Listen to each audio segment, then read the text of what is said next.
Hola amigos, ¿cómo les va? Nosotros con un poco de frío. Alejandro Gándara, gusto otra vez de estar aquí con nosotros como siempre. Faltaste la semana pasada, Tuve tache. tuviste tache. Y está con nosotros nuestro invitado muy especial, el doctor Marco Antonio Corona. ¿Quién es él? Es un psiquiatra infantil y también psicoanalista infantil.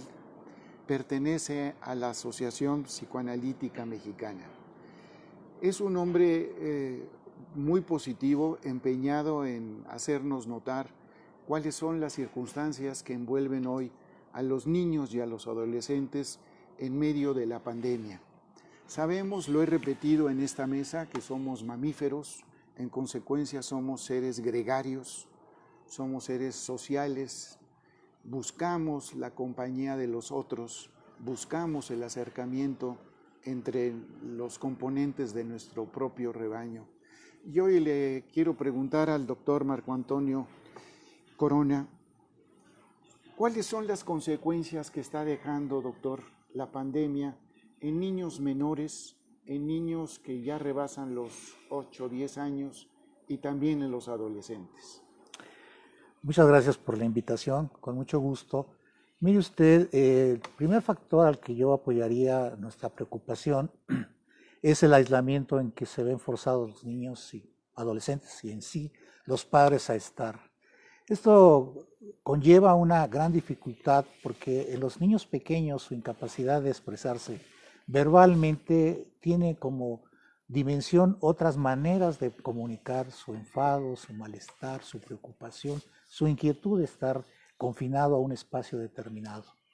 El escolar, indudablemente, en su verbalización ya puede hacer claramente expresiones de estar incómodo, sentirse molesto, irritable, enojado, porque ese aislamiento no es tan solo la situación de estar en familia, sino estar ausente de sus amigos, de la convivencia que se hace fuera del ámbito familiar, de jugar con otros amigos y sobre todo el factor escolar.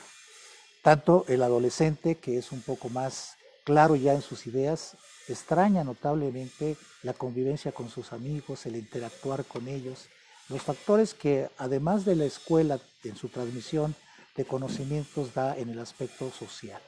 Todos ellos se sienten abrumados, entristecidos y poco a poco van modificando sus actitudes a llegar a tener trastornos realmente importantes como son la angustia, la ansiedad, problemas para dormir y sobre todo depresión. Alejandro. Yo recuerdo, y corríjame si me equivoco, Jean-Jacques Rousseau, por ahí del siglo XVIII, decía y hablaba de los conflictos que puede tener la niñez cuando no se tiene una educación escolarizada. Y se refería Rousseau justamente al tema de que un alumno o de que un niño fuera a un edificio, fuera a una instalación, a una escuela. Y este hombre, este suizo, comentaba que no solamente es por el tema del aprendizaje, sino que la escuela tiene una función extra, que es la de que el niño entienda para qué son sus órganos, cómo funciona su cuerpo y cómo funciona el esquema de la sociabilidad. Pero aquí lo que me llama la atención, doctor, y es lo que yo quisiera preguntar, es que el mundo no está preparado para esto. Creo que es algo en lo que eventualmente podemos coincidir. Y la realidad, además de ello, es que no hay un modelo que haya previsto ningún sistema educativo en el planeta como para ir y decir, bueno, vamos a atenuar todos estos temas, todos estos conflictos que muy bien mencionó el doctor. ¿Qué vamos a hacer entonces? A mí ya me queda muy claro este esquema que planteas, doctor, sobre los problemas que genera este encierro y este aislamiento. Pero así va a ser, por lo menos este año escolar, para decirlo barato, ¿no? Sí, claro. Hay gente que dice que nos podemos ir 2 años con el sistema de así, ojalá que no. Pero ¿qué vamos a hacer entonces? No hay dinero para lo esencial, ¿no? La gente no está pagando el ICR, la gente no está pagando el IEPS, la gente no está pagando el IVA. No va a poder pagar una consulta con un especialista en este momento. Y además la Secretaría de Educación Pública de este país no se preparó. Ya reconoció que las primeras clases que vamos a estar viendo en la televisión son de años anteriores. No está preparado el país. ¿Qué hay que hacer entonces, doctor? Mire usted, es muy interesante porque la última parte que dice usted, preparación, creo que es el punto esencial. Lo veo yo en otros aspectos, por ejemplo, en las gentes que se han retirado, no voluntariamente, por ejemplo, de sus trabajos. Gentes a las que les han señalado que tienen que terminar y no están preparados para ellos. Los estudios que se han señalado incluso favorecen un envejecimiento enfermo, situaciones donde lo que a esas personas que ya son de la tercera edad los mantiene en una actividad constante, es una forma de alimento de su cerebro, y me refiero yo a tener esa actividad permanente activa. Si esto lo pasamos ahorita a lo que usted dice, pareciera como un mundo catastrófico, como lo que se habían leído en los libros donde las máquinas reemplazarían al humano, ¿no? Ray Bradbury. Eso, ¿entiende? Donde realmente se están haciendo grandes tecnologías para sustituir al humano, pero ¿podrán hacerlo? ¿Podrá transmitir esa máquina sentimientos, emociones, cariño? Todo ese factor que usted comenta se ha visto en las gentes que han tenido actividades fuera, digamos, de los medios, y hablamos particularmente ya no de los adultos, de los niños que tienen, por ejemplo, enseñanza en casa.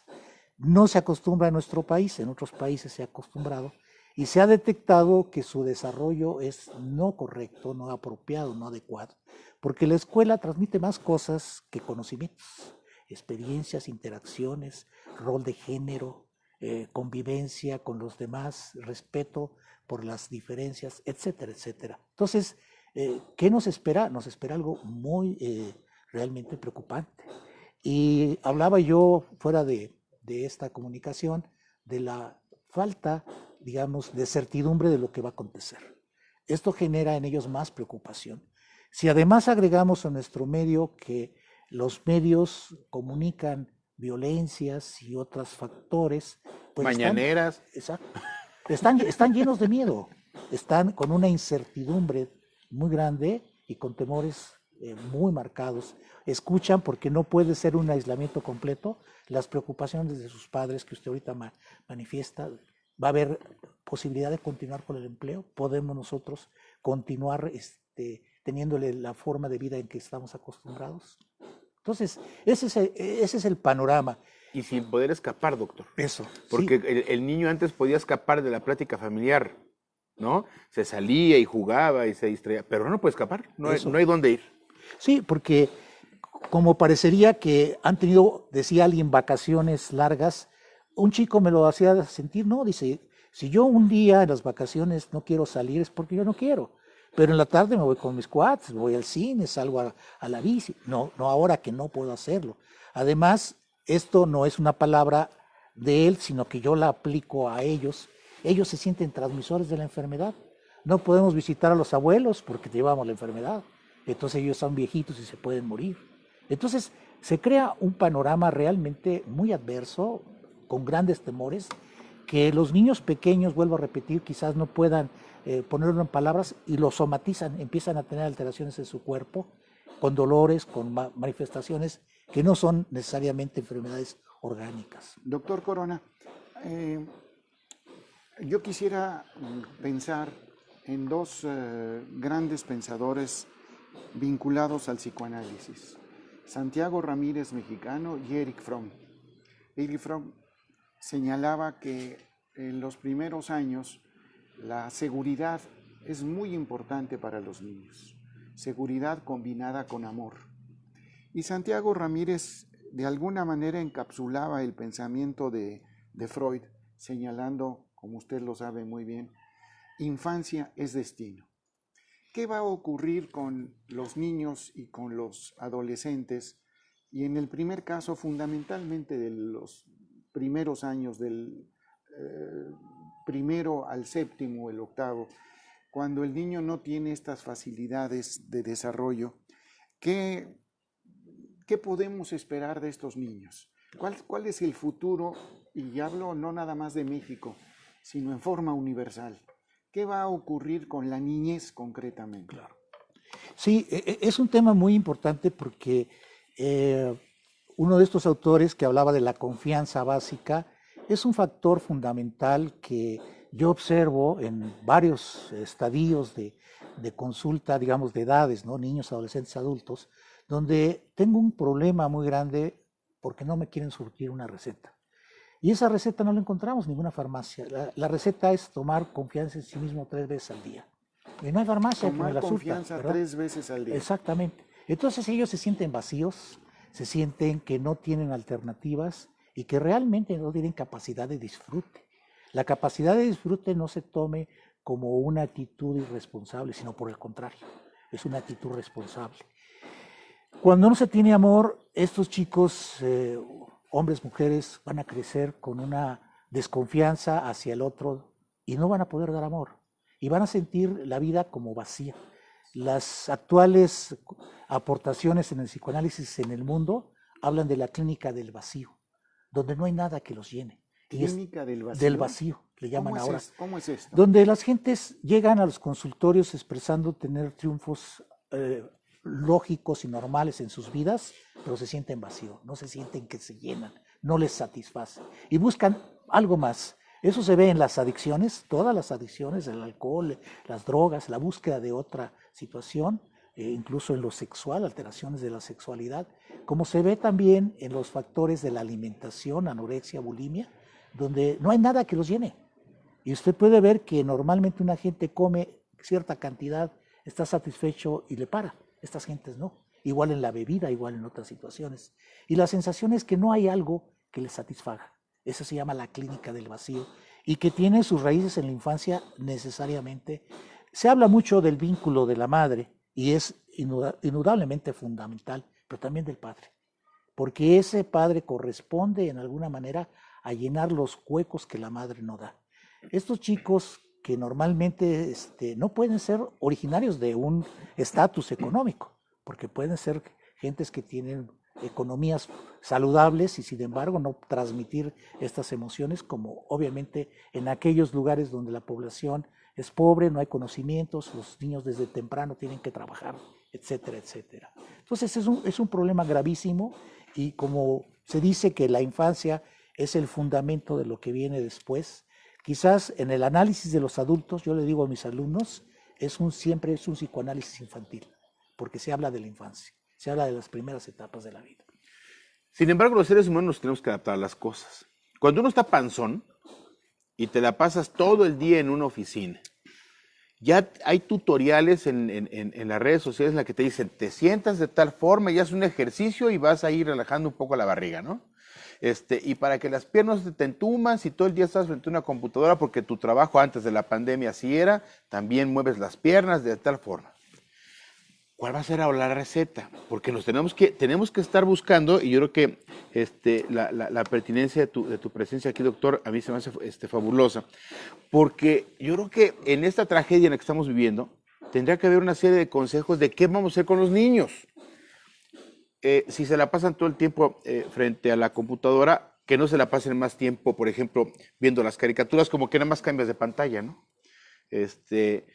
Habrá que hacer algún tipo de ejercicio, habrá que hacer algún tipo de dinámica familiar en la que también esa tensión se relaje, la mente pueda dispersarse un poco sobre ese mundo tecnológico en el que vamos a estar forzosamente metidos y los niños en las escuelas más. ¿Habrá algún esquema en el que ustedes como especialistas, como profesionales, ya hayan estado imaginando para poder ayudar? Mire, es muy interesante porque para todos nosotros esto es algo novedoso. No existía antecedente. Si nosotros hablamos de las graves pandemias que existieron, como por ejemplo la última significativa, como fue la gripe española, que por cierto ahí murió. ¿No era española? Sí, ahí murió la hija de Freud, ¿no? En 1920. Está muy alejada de nuestra realidad. Actualmente nosotros tendríamos que diseñar en forma general y en forma particular todos estos factores que usted señala. Por ejemplo, en el sistema que hemos visto apenas de unos días escolares, es que la madre o el padre tienen que tomar clases con el niño, sobre todo porque el niño no tiene esa posibilidad de... en otras escuelas que están los niños en kinder o sea preescolares, es excesiva la cantidad de horas que están en la computadora e indudablemente la distractibilidad es el primer factor que los pone fuera de, ¿no? Entonces, todas estas situaciones de una máquina reemplazando al humano, parece como si fuera ciencia ficción, pero nos atacó de repente.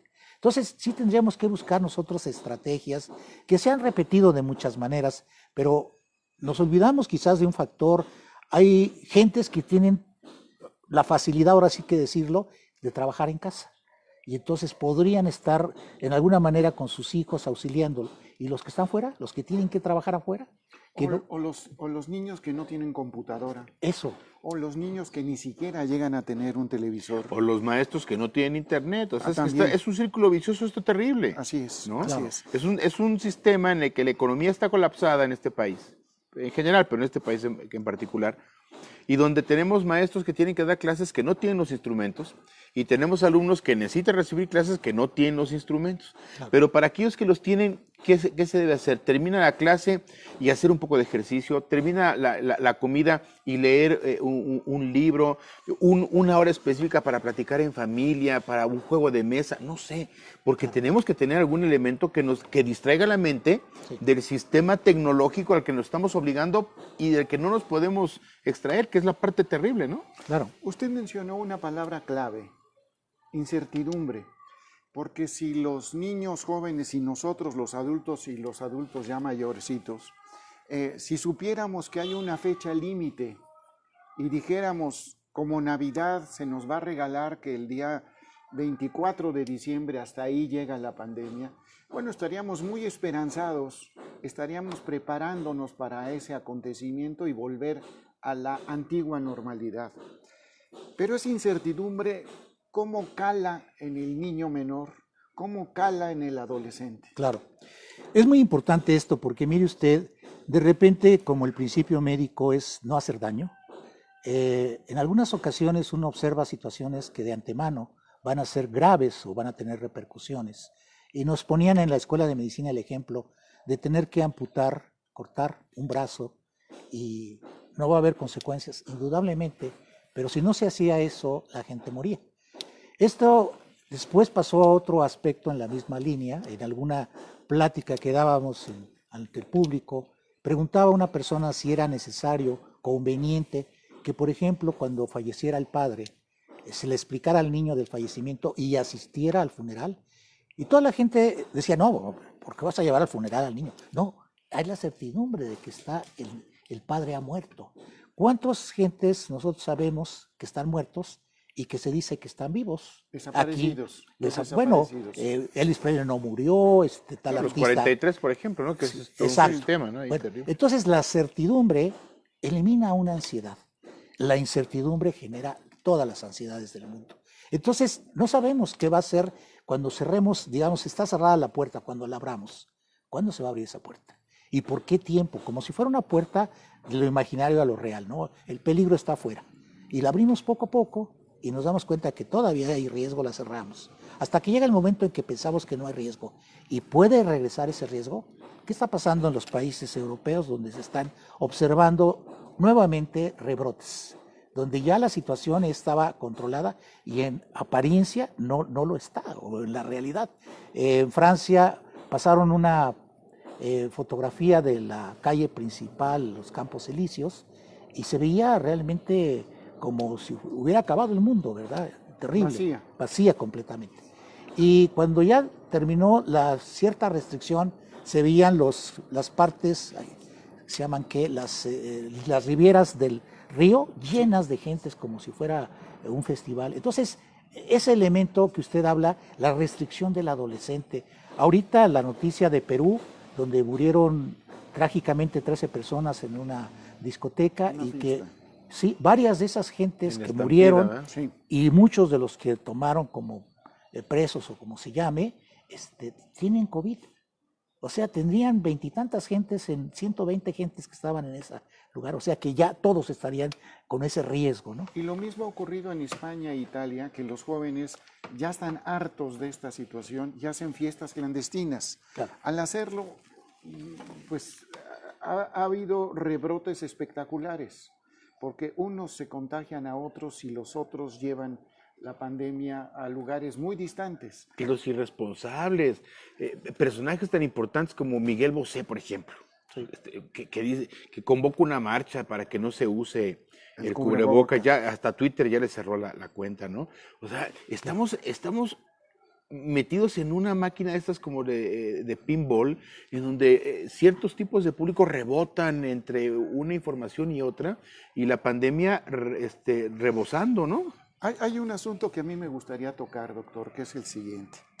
En los países donde el primer ministro es una primera ministra, han sido países escandinavos e Islandia y algún otro que se me escapa, alrededor de 6 o 7, han tenido un éxito espectacular, concretamente el de Islandia. Dirá alguna gente, bueno, es que Islandia está muy separada, son islas que están, pues de alguna manera ya confinadas previamente, pero han sido con la dedicación de las mujeres primeros ministros que han llegado a reducir ostensiblemente las cifras de fallecidos y contagiados. Y también en nuestro ámbito latinoamericano, el Uruguay, que creo que tiene alrededor de unos 30 o 40 fallecidos nada más. En cambio, en los países donde ha habido regímenes autoritarios e irresponsables, como son Brasil, Estados Unidos y México, donde sus primeros mandatarios eluden el uso del cubrebocas por razones totalmente inexistentes. Hemos llegado al caso singular del señor Trump, que recomendó el ingerir cloro y hubo, no sé, un buen número de muertes de gente que siguen el pensamiento presidencial y acatan estas manifestaciones. Muy cercano a nosotros es el ejemplo de Uruguay. ¿Qué ocurrió en Uruguay? ¿Cómo se contuvo esto? Bueno, yo lo que siento es una gran admiración. Conociendo yo a los argentinos y uruguayos muy cercanos por el trabajo que ellos establecen, son excelentes psicoanalistas, veo la responsabilidad que como pueblo tienen, la forma civil. Recientemente estuve en Japón y es otra situación totalmente, la cultura, el nivel de preocupación por el otro, el respeto del otro, etcétera. Aquí yo podría hacer una división de 3 etapas en el problema que tenemos, uno previo, uno actual y uno futuro. En el primero es como las personas que tenían la posibilidad de saber lo que estaba pasando en otros lugares del mundo, observaban que no había una clara preocupación de las autoridades para evitar una libertad, y se sigue haciendo con una libertad absoluta, como una sugerencia. Si alguien cubrebocas, si alguien quiere tener la distancia, si alguien quiere... Ya no digamos la población empobrecida que tiene que salir a trabajar, sino otras gentes que salen realmente de paseo o, en fin, con un grado de responsabilidad. Esto sería como lo previo, como el periodo, donde le decía yo antes de estar en este lugar a usted, como si fuera el sujeto que va en el avión y ese avión va a tener un accidente, un crash, se va a estrellar. El primero que advierte el riesgo es el piloto. En la misma situación, el piloto sería el representante, el jefe de Estado, el jefe de Sanidad, el que tuviera esa repercusión porque observaría lo que puede pasar. Cuando nos hablamos del trans, es lo que estamos ahorita viviendo, donde todos estamos confundidos, como no tenemos maneras de poder actuar. En otras conferencias que nos han invitado, tenemos argumentos para expresar qué podemos hacer y es como si fueran por pasos, hacemos esto, y aquí no hay como una directriz. Y la otra parte que vemos como casi apocalíptica, que así la observan muchas gentes, el post. ¿Qué va a pasar? Decíamos, si por ejemplo los padres tienen el temor de perder el trabajo, de perder el sustento, si los chicos tienen el temor de nunca regresar a la escuela, si ellos sienten que esto va a ser como toda la vida, indudablemente nosotros vemos personas que viven en espacios reducidos y entonces esa manera de estar es terriblemente grave. Había un chico que conocía y nos hacía reír un poco porque este muchacho se fue a estudiar a España y vivía con otros 3 compañeros y uno de ellos tenía un perrito, en Barcelona particularmente. Y entonces se rifaban quién tenía el perrito para poder salir a dar una vuelta a la manzana, ¿verdad? Y entonces ya me tocó a mí, ¿no? Así, Porque así. era permisible. Porque era permisible, ¿verdad? Porque si no, era una multa de 100 euros o 150 euros, ¿no? ¿Como Entonces, aquí? Sí. Digo, como aquí quisiéramos, digo. Claro. Doctor Corona, es una gran satisfacción estar con usted y a mí me gustaría alargar esto porque se nos quedan muchos asuntos pendientes. No es algo reducido y que pudiéramos abordarlo y definitivamente cerrar el expediente. No hay tal. A mí me surgen un sinnúmero de preguntas, lo mismo que a ti antes que empezáramos esta pequeña transmisión. ¿Podríamos contar con usted en alguna otra ocasión para Con mucho gusto, claro. ampliara usted toda esta información en beneficio de la población? Claro, con mucho gusto.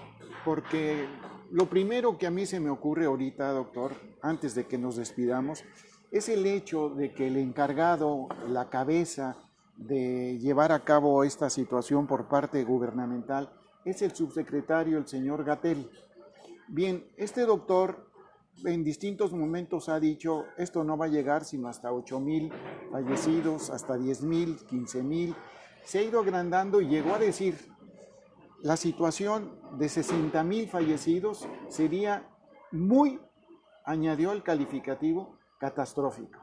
Cuando hablamos de catástrofe, ya no hay nada más. Cuando decimos esto fue una catástrofe, no se pueden añadir más cosas. En el caso nuestro, ya hemos rebasado los 60,000 fallecidos. A su modo de ver las cosas, ¿qué viene después de la catástrofe? Bueno, en primer lugar, yo considero que esto no va a frenarse en un tiempo muy cercano y que indudablemente esto se va a extender por muchos meses y aunque ya exista la aparente seguridad afuera, como decíamos, al abrir la puerta, nosotros tendríamos la desconfianza.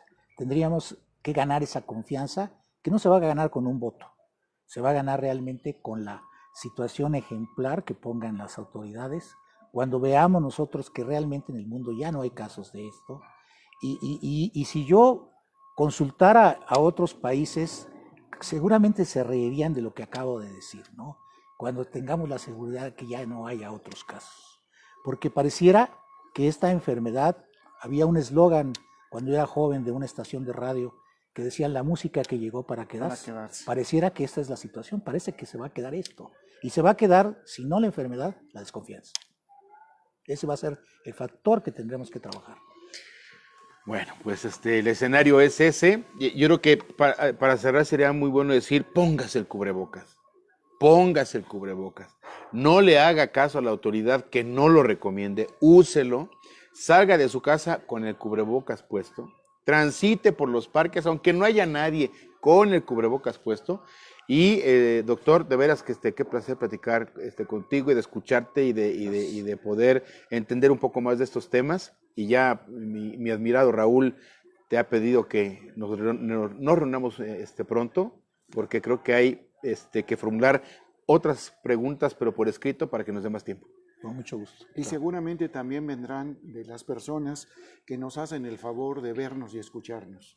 Hacemos este compromiso para poder seguir teniendo este nutrimento de algo que nos resulta hoy esencial. Muchísimas gracias. Gracias. Muchas gracias. Querido Raúl. Y a usted por estar con nosotros. Hasta la próxima.